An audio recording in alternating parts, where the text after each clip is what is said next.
नमस्कार, India news देख रहे हैं आप और मैं हूं आपके साथ सचिन दुबे। 22 जिले 22 खबर की शुरुआत करते हैं। मुख्यमंत्री मनोहर लाल ने बावल में आयोजित हरियाणा प्रगति रैली स्थल से रेवाड़ी जिले के लिए विकास योजनाओं का शुभारंभ किया। साथ ही सीएसआर के तहत मिली एम्बुलेंस को भी हरी झंडी दिखाकर नागरिक अस्पताल रेवाड़ी को समर्पित की। संविधान दिवस पर मुख्यमंत्री ने संविधान निर्माता बाबा साहब डॉक्टर भीमराव अंबेडकर के चित्र पर पुष्प अर्पित कर नमन किया। इस दौरान सीएम मनोहर लाल के साथ बीजेपी के कई नेता मौजूद रहे।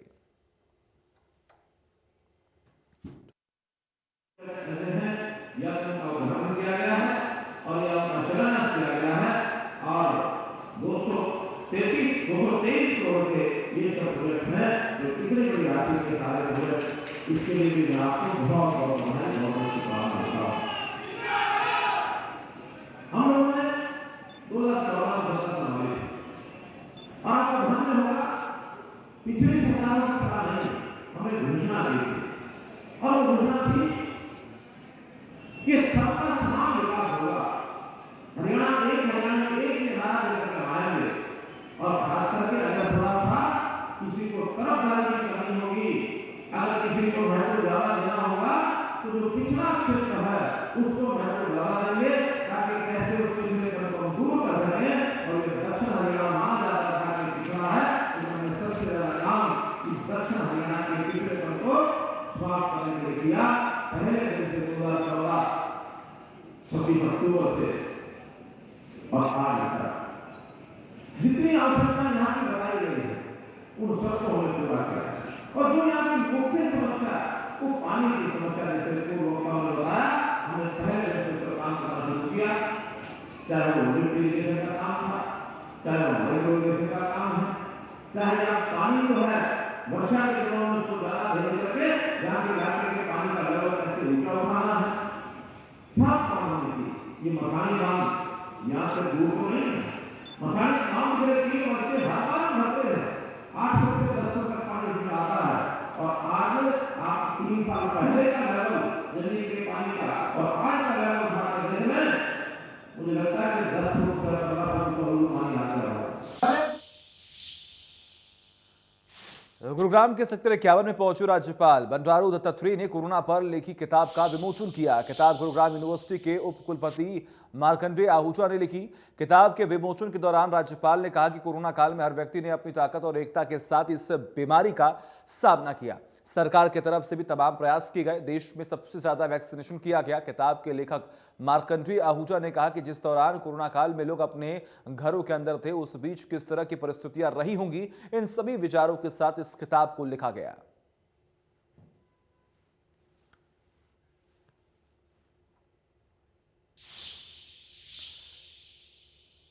केंद्रीय राज्य मंत्री कृष्णपाल गुर्जर ने कहा कि हरियाणा लोक सेवा आयोग के द्वारा की गई भर्तियों में गड़बड़ी को लेकर सरकार की तरफ से समीक्षा की जा रही है।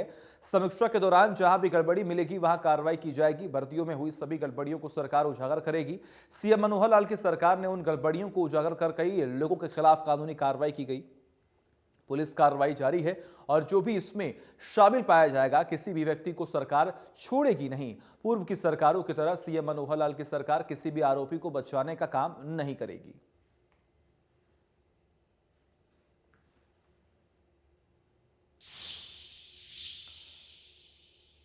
दिल्ली बॉर्डर पर किसान आंदोलन का 1 साल पूरा हो गया और 1 साल में किसानों ने रोटेशन पॉलिसी अपनाकर आंदोलन को मजबूत बनाए रखा।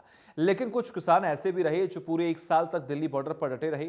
आंदोलन के लिए जब पंजाब से ये कहकर चले थे कि या तो जीत कर आएंगे या किसान झंडे में लिपट कर आएंगे। ऐसे ही 8 किसानों को टीकरी बॉर्डर पर हुई किसान महापंचायत में सम्मानित किया गया। भारतीय किसान यूनियन एकता उपग्रह ने 8 किसानों को शॉल भेंट कर सम्मानित किया। तो 100 ਦੇ ਤਕਰੀਬਨ ਸਾਡੇ ਕਿਸਾਨਾਂ ਦੀਆਂ ਜਾਨਾਂ ਗਈਆਂ, ਜਾਨਾਂ ਮੋਰਚੇ ਕਰਕੇ ਗਈਆਂ, ਮਰਤਾ ਜਾਣਾ ਹੈ ਘਰ। ਖੁਸ਼ੀਆਂ ਵੀ ਇੱਥੇ ਜੋ ਸਾਨੂੰ ਹਰਿਆਣੇ ਨੇ ਖੁਸ਼ੀਆਂ ਦਿੱਤੀਆਂ, ਸਾਡੀ ਦੇਖਭਾਲ ਕੀਤੀ, ਹਰਿਆਣੇ ਵਾਲੇ ਭਾਈਆਂ ਦਾ ਉਹਨਾਂ ਦਾ ਧੰਨਵਾਦ ਹੈ। ਖੁਸ਼ੀਆਂ ਵੀ ਇੱਥੇ ਵੇਂਦ ਕੀਆਂ। ਇਹੋ ਹੀ ਵੀ ਅਸੀਂ ਮੋਰਚਾ ਜਿਹੜਾ ਜਿੱਤਿਆ ਬਾਬੇ ਨਾਨਕ ਦੀ ਕਿਰਪਾ ਨਾਲ, ਇਹ ਮੋਰਚੇ ਦੀ ਸਾਰੇ ਭਾਰਤ ਵਾਸੀਆਂ ਨੂੰ, ਵਰਲਡ ਵਾਸੀਆਂ ਨੂੰ ਵਧਾਈ ਦਿੰਦੇ ਆ। ਜੀ ਇਹੀ ਸੋਚ ਕੇ ਆਏ ਸੀ ਕਿ ਆਪਣੀ ਹੋਂਦ ਦੀ ਲੜਾਈ ਆ ਜੀ। ਆਉਣ ਵਾਲੇ ਭਵਿੱਖ ਦੀ ਲੜਾਈ ਹੈ ਜੀ, ਜਿਹੜੀ ਆਪਣੀ ਇਹ ਜਦੋਜਹਿਦ ਹੈ ਉਹਦੇ ਵਾਸਤੇ ਆਏ ਸੀਗੇ ਜੀ। ਜਿਹੜਾ ਕਿ ਆਪਣਾ ਹੱਕ ਆ, ਆਪਣਾ ਜਿਹੜਾ ਉਹ ਲੈਣ ਵਾਸਤੇ ਆਏ ਸੀਗੇ। ਜਿਹੜੇ ਕਿ ਪੈਲੀਆਂ ਤੇ MSP ਆ ਉਹ ਰੱਦ ਕਰ ਰਹੇ ਸੀ, ਕਾਲੇ ਕਾਨੂੰਨ ਆ ਜਿਹੜੇ ਉਹ ਲੋਕ ਕਿਸਾਨ ਵਿਰੋਧੀ ਬਿੱਲ ਸੀਗੇ ਉਹਨਾਂ ਨੂੰ ਰੱਦ ਕਰਵਾਉਣਾ ਹੈ। पूर्व सीएम भूपेंद्र सिंह हुड्डा ने किसान आंदोलन का 1 साल पूरा होने पर कहा कि 3 कृषि कानूनों को तो सरकार ने वापस ले लिया है और इस संसद सत्र में कानूनी रूप से वापस हो जाएगा। सरकार को किसानों की मांगों को लेकर भी बातचीत कर समाधान निकालना चाहिए। हुड्डा ने कहा कि अब खेती घाटे का सौदा हो गया है। हमने स्वामीनाथन की रिपोर्ट लागू करने की बात की थी। C2 लागू से किसानों को फायदा होगा। कोई भी राजनीतिक पार्टी किसानों के आंदोलन का नेतृत्व नहीं कर रही थी, लेकिन हमने किसानों की मांगों को शुरू से ही समर्थन किया है। पंजाब और उत्तर प्रदेश सरकार ने किसान आंदोलन में मरणोपरांत मुआवजा और परिवार के एक सदस्य को सरकारी नौकरी देने की बात कही है। हरियाणा सरकार को भी उनके परिवार में से नौकरी देनी चाहिए।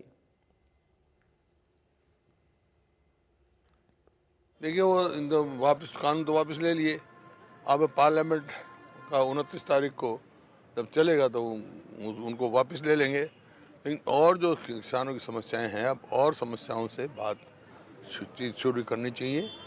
कृषि जो है आज वो घाटे का सौदा हो गया है। इसको लाभदायक कैसे बनाना है उस तरफ कदम उठाने चाहिए, क्योंकि MSP जो है, जैसा मैं वर्किंग ग्रुप का चेयरमैन था, हमारी रिकमेंडेशन थी कि MSP स्वामीनाथन के द्वारा जो रिकमेंड किया हुआ था C2 फार्मूले पे MSP दी जाए। वही एक रास्ता है जो किसान कृषि को लाभदायक बना सकता है। तो उसके बारे में सरकार को अब किसानों से चर्चा करके उसका समाधान निकालना चाहिए। जो बहुत सारे किसान जो हैं बॉर्डर पे उन्होंने प्राण त्याग दिए, शहीद हुए, उनको सरकार, पंजाब सरकार भी दे रही है। UP सरकार ने भी ऐलान किया है कि उनके एक एक परिवार को नौकरी देंगे। तो हरियाणा सरकार को भी उस परिवारों को तुरंत नौकरी देनी चाहिए, एक एक उस परिवार से, और उनको कंपनसेशन देना चाहिए। जैसे हमने CLP के ने जो अपना हरियाणा की कांग्रेस लेजिस्लेचर पार्टी है, विधायकों ने फैसला करके हमने भी जो हमारे से सामर्थ्य था उनके घर पहुंचाने की हमने कोशिश की और सहायता की। हमने तो एक बात कही थी कि ये जो कानून है किसान के हित में नहीं है। शुरू से पहले दिन था हमारे साथ। हाँ, कोई हम आंदोलन का नेतृत्व नहीं कर रहे थे, कोई भी पार्टी, वो तो किसान स्वयं कर रहे थे, लेकिन उसका समर्थन हमारा था शुरू से। तो ये तो मैं जैसे मैंने कहा, अब जरूर सरकार को चाहिए कि कृषि को लाभदायक बनाए, क्योंकि हमारा देश कृषि पे निर्भर है। कृषि अगर पिट गई, किसान अगर पिट गया, तो देश कभी तरक्की नहीं।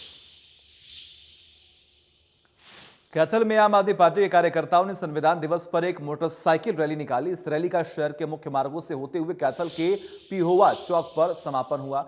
आम आदमी पार्टी के उत्तरी हरियाणा संगठन मंत्री सुखबीर सिंह ने कहा कि आज ही के दिन किसान आंदोलन शुरू हुआ और आज ही के दिन आम आदमी पार्टी का स्थापना दिवस भी है।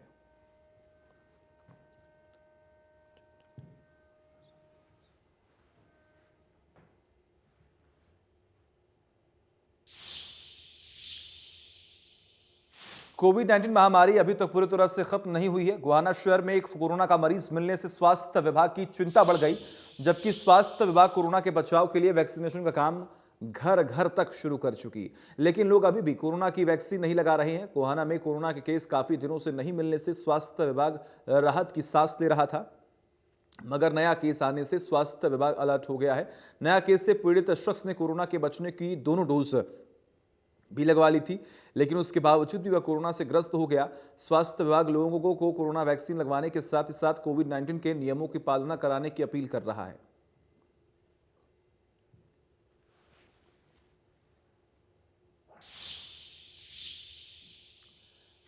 यमुनानगर में रैन बसेरे अभी तक खुले नहीं हैं। लोग खुले आसमान के नीचे सोने को मजबूर हैं। जिला प्रशासन का कहना है कि 1 दिसंबर से रैन बसेरे खोले जाएंगे। जिला रेड क्रॉस सोसाइटी की सचिव का कहना है कि 1 दिसंबर से यमुनानगर में 4 रैन बसेरे खोले जाएंगे। रैन बसेरे में मास्क, सैनिटाइजर उपलब्ध करवाए जाएंगे और अगर कोई जरूरत होगी तो उसे भी पूरा करवाया जाएगा। हमारी आयुक्त नगर निगम के साथ बैठक हुई है और उसमें नगर निगम आयुक्त ने ये निर्देश दिए हैं कि 4 जगह पर रैन बसेरे की व्यवस्था की जाएगी। एक तो जगाधरी बस stand, number 2 Jamunanagar bus stand, number 3 railway station, number 4 Nirankari Bhawan के सामने। इन चारों जगह में 2 कोटा कैबिन भी होंगे और हमारा रेड क्रॉस का पूरा प्रयास रहेगा कि इसमें ज़्यादा से ज़्यादा अच्छी से अच्छी सुविधा दी जा सके। वहाँ पे मास्क और सैनिटाइजर का भी प्रबंध किया जाएगा। और मैं सब अपील करता हूँ यहाँ की जनता से कि वो खुले में कहीं पे भी कोई आदमी अगर लेटा हुआ हो तो वो फ़ौरन इन 4 जगह पर उनको बताएं और हम उनकी व्यवस्था करेंगे। और हमने 1 तारीख से ये ऑपरेशनल शुरू करना है। हांसी से मसूदपुर रूट पर बस की समस्या को लेकर स्कूल कॉलेज के छात्र छात्राओं ने हांसी बस स्टैंड के मेन गेट पर ताला जड़ प्रदर्शन करते हुए हांसी हिसार रोड को जाम कर दिया। रोड जाम की सूचना पर पुलिस बल के मौके पर पहुंचे और प्रदर्शन कर रहे बच्चों को समझाने का प्रयास किया। साथ ही कुछ छात्र छात्राओं को हिरासत में भी लिया गया।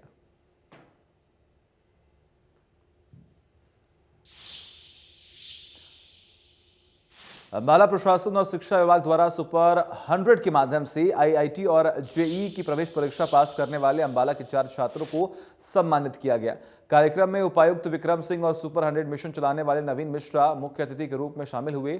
डीसी विक्रम सिंह ने उम्मीद जताई आने वाले समय में और ज्यादा बच्चे अंबाला से सुपर 100 में जाएंगे। वहीं आईआईटी और जेईई की प्रवेश परीक्षा पास करने वाले छात्रों ने कहा कि इस कार्यक्रम ने उनकी जिंदगी बदल दी। हम इसके लिए हरियाणा सरकार के धन्यवादी हैं।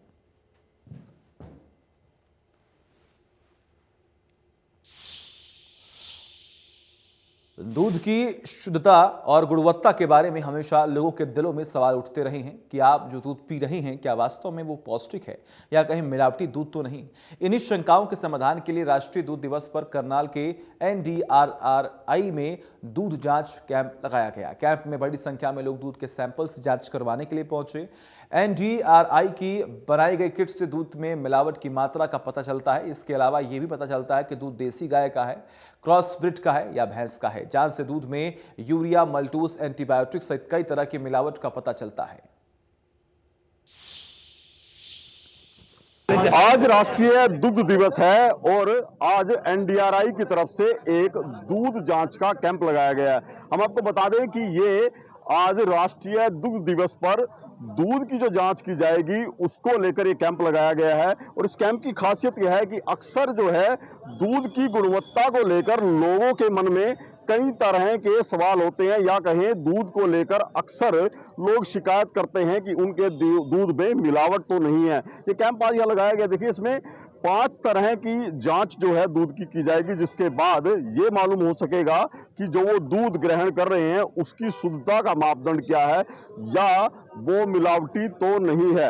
एक बड़ा कदम कहेंगे NDRI की तरफ से जिस तरह से ये किट विकसित की गई है वो एक काफी बड़ी क्रांति जो है दूध के क्षेत्र में ला सकती है, क्योंकि अक्सर लोगों के मन में ये दुविधा बनी रहती है। हमारे साथ NDRI के निदेशक हैं, उनसे जानेंगे कि क्या है कैंप और क्या है ये दूध की जांच। जी सर, स्वागत है आपका। आज राष्ट्रीय डेयरी अनुसंधान संस्थान डॉक्टर वर्गीस कुरियन के जन्म दिवस पर 26 नवंबर को जो होता है उसमें एक मुहिम उन्होंने हम लोगों ने चलाई है और जिसमें ये कहा है कि स्वच्छ और शुद्ध दूध का उत्पादन किया जाए और हमारे जितने भी कंज्यूमर्स हैं उनको ये शुद्ध दूध उपलब्ध हो। उसके तहत हम लोगों ने अपने संस्थान के आगे एक कैंप लगाया है और पूरे नगर वासियों को हमने आह्वान किया है कि वो अपने दूध का सैंपल यहाँ पर लेके आएँ। जो दूध वो दूधिया से लेते हैं या मार्केट से लेते हैं और हमारे द्वारा फ्री टेस्ट करवाएं। आपने देखा कि जो है सवाल रहते हैं कि दूध मिलावटी तो नहीं है, तो यहाँ किस तरह से चेक? तो वही हमारा मुहिम ये है कि अक्सर ये देखा गया है कि कई बार दूध की जब डिमांड होती है तो लोग कई ऐसे एलिमेंट होते हैं, तत्व होते हैं, शरारती तत्व जैसे हम बोलते हैं, वो दूध में मिलावट जो शुरू कर देते हैं और उस समय मार्केट में मिलावटी दूध ले आते हैं और जिसकी वजह से जो हमारे बच्चे या जो भी बुजुर्ग है, जितने भी लोग दूध पीते हैं तो उनका पेट खराब होता है, उनमें बीमारियां आती हैं। तो इस चीज़ को ध्यान में रखते हुए हमने ये एक अवेयरनेस टाइप का प्रोग्राम हम लोगों ने चलाया है और जो दूध के सैंपल हमारे पास आ रहे हैं उनका हम टेस्ट कर रहे हैं। उसमें देख रहे हैं कि जैसे यूरिया का मिलावट होता है और हाइड्रोजन पेरोक्साइड का जो है मिलावट उसमें होता है कि ताकि दूध खराब ना हो, उसमें डाल देते हैं जो हमारे लिए नुकसानदायक होता है। ग्लूकोज का है या सुक्रोज का है या और भी कई चीज़ें मिलावटी उसमें जो है पदार्थ दूध को मोटा करने के लिए, या दूध में फैट हम दूसरे जो है वनस्पति जो फैट उसमें जो डाल देते हैं, और ताकि वो दूध में फैट आए, उस चीज़ को ध्यान में रखते हुए हमारे वोट्स बराबर हो जाएगा। तो बिल्कुल जिस तरह से एनडीआरआई ने जो मिल्क टेस्टिंग किट विकसित की है, उसके बाद मिलावटी दूध पर कहीं शिकंजा कसेगा, और वहीं जो लोगों की जिंदगी के साथ खिलवाड़ करते हैं और मिलावटी दूध तैयार करके या उससे उत्पाद तैयार करके, उस पर कहीं ना कहीं अंकुश लगेगा। आप देख सकते हैं कि लगातार जो है शहर के लोग यहाँ पर आ रहे हैं और इस टेस्टिंग जो कैंप है इसका लाभ उठा रहे हैं। 9 तरह की जांच की जाती है दूध की, जिसके बाद ये पता चलता है कि जो दूध वो ले रहे हैं या दूध वो इस्तेमाल अपने घरों में कर रहे हैं, उसकी गुणवत्ता क्या है और उसमें किसी तरह की सिंथेटिक मिलावट या कोई हानिकारक केमिकल शामिल तो नहीं है। एक बड़ी वो कहें कि बड़ी पहल है ये एनडीआरआई की, जो दूध के क्षेत्र में की गई है, और इसका निश्चित रूप से इसका बड़ा फायदा जो है आने वाले समय में लोगों को मिलेगा, और वो दूध में होने वाली सभी तरह की मिलावटों को अपने घर में की जांच से पकड़ पाएंगे। करनाल से महेंद्र सिंह, इंडिया न्यूज हरियाणा। और लगभग 2 साल बाद आयोजित होने वाले विश्व प्रसिद्ध 35वें अंतर्राष्ट्रीय सूरज कुंड क्राफ्ट मेले की तैयारियां शुरू हो चुकी हैं, जिसे 15 जनवरी तक पूरा कर लिया जाएगा। इस बार मेले में ब्रिटेन जहां कंट्री पार्टनर होगा, वही 21 साल बाद जम्मू कश्मीर मेले का थीम स्टेट होगा। फिलहाल 23 देशों ने भाग लेने के लिए संपर्क किया है। विदेश मंत्रालय से पुष्टि होने के बाद इनकी भागीदारी पर मुहर लगाई जाएगी। नोडल अधिकारी के मुताबिक इस बार का मेला पिछले मेलों के मुकाबले और भी बेहतर होगा। उन्होंने बताया कि बहुत जल्दी ही विज्ञापन के जरिए मेले में भाग लेने वाले हस्तशिल्पियों को निमंत्रण दिया जाएगा और उनकी भागीदारी सुनिश्चित की जाएगी।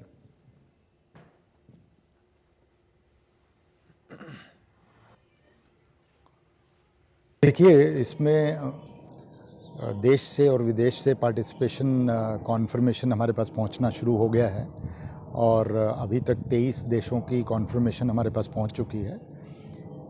इसका विदेश मंत्रालय से जैसे ही हमारे पास इसकी फर्दर कॉन्फर्मेशन आएगी, उसके अनुरूप आगे इसकी पार्टिसिपेशन को इंश्योर किया जाएगा। बाकी देशों से भी लगातार ऑलमोस्ट ऑन डेली बेसिस हम संपर्क में हैं, और ये नंबर ऑफ कंट्रीज़ का जो कॉन्फर्मेशन है ये बढ़ता जा रहा है। इस बार थीम स्टेट की बात करें तो थीम स्टेट कौन बनने जा रहा है? थीम स्टेट इस बार जम्मू एंड कश्मीर है। 2000 में जम्मू कश्मीर पहली बार यहाँ एज थीम स्टेट आया था, और इस बार as union territory Jammu and Kashmir हमारा थीम स्टेट होगा। तो करीब 21 साल बाद जम्मू एंड कश्मीर की जो है संस्कृति और वहाँ की आर्ट एंड क्राफ्ट और कल्चर को देखने का दर्शकों को भरपूर मौका मिले। कुरुक्षेत्र में राजपूत धर्मशाला सभा में सदस्यता को लेकर चला आ रहा विवाद फिर से गर्माता दिख रहा है। दरअसल कुछ समय पहले विधायक सुभाष सुधा ने भी इस मामले पे पहले हस्तक्षेप का धरना खत्म कराया था और समाज के लोगों से वादा किया था, लेकिन वादा पूरा नहीं किया। संघर्ष समिति का आरोप है कि अभी तक विधायक ने अपना वादा पूरा नहीं किया, जिसके खिलाफ राजपूत सभा के लोगों ने नारेबाजी की तो सर्किट हाउस के अंदर से विधायक और सांसद अपनी गाड़ी में चुपचाप मौके से चले गए। दरअसल विधायक सुभाष सुधा ने आश्वासन दिया था कि सभा में या तो दूसरे जिलों के मौजूदा सदस्य बाहर किए जाएंगे या दूसरे जिलों से भी सभा में सदस्य बनाए जाएंगे, लेकिन कई महीने बीतने के बावजूद अभी तक न सदस्य बनाए हैं और न ही सभा भंग हो पाई है। अब संघर्ष समिति फिर से राजपूत धर्मशाला के समक्ष धरने पर बैठने की तैयारी कर रही है। उन्होंने कहा कि मांगे पूरी न होने पर गुरुवार को समिति सदस्य विधायक सुधा से मिलने गए थे, लेकिन उन्होंने भी एक तरह से हाथ खड़े कर दिए, जिसके विरोध में ही सभा ने प्रदर्शन किया। इस दौरान सर्किट हाउस में पुलिस भी तैनात रही। बैठक नहीं जी, एक क्षत्रिय संघर्ष समिति का मुद्दा है। क्षत्रिय समाज और क्षत्रिय सभा भवन के लिए लड़ाई है, जो आज से 5 महीने पहले शुरू हुई थी, और उस 4 जून 2021 से लेकर 4 जून 2021 से लेकर 28 जून 2021 तक हमारा धरना प्रदर्शन चल रहा था क्षत्रिय सभा की कार्यकारिणी के खिलाफ, जो कि एक भ्रष्ट और भ्रष्टाचार तरीके से सारे समाज के पैसे को दुरुपयोग कर रहे थे। उस दुरुपयोग को रोकने के लिए मतलब उस समाज को सारा इकट्ठा हुआ कि जो कार्यकारिणी है इसके खिलाफ एक बिगुल बुझाया जाए कि क्यों ना समाज के अंदर सारे समाज को प्रतिनिधि। सोशल मीडिया पर फतेहाबाद जिले का एक वीडियो बहुत तेजी से हो रहा है वायरल। इस वीडियो में हरियाणा रोडवेज की एक बस में छात्राएं छत के दरवाजे पर खड़े होकर सफर करने को मजबूर हैं।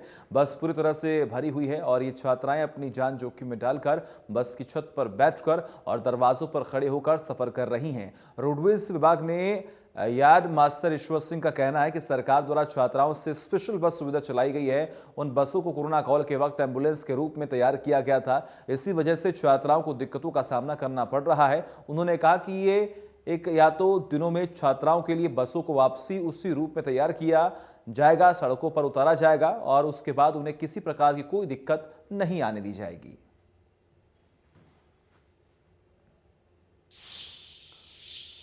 और इसी के साथ 22 जिले 22 खबर में मेरे साथ बस इतना ही। देखते रहिए इंडिया न्यूज। नमस्कार।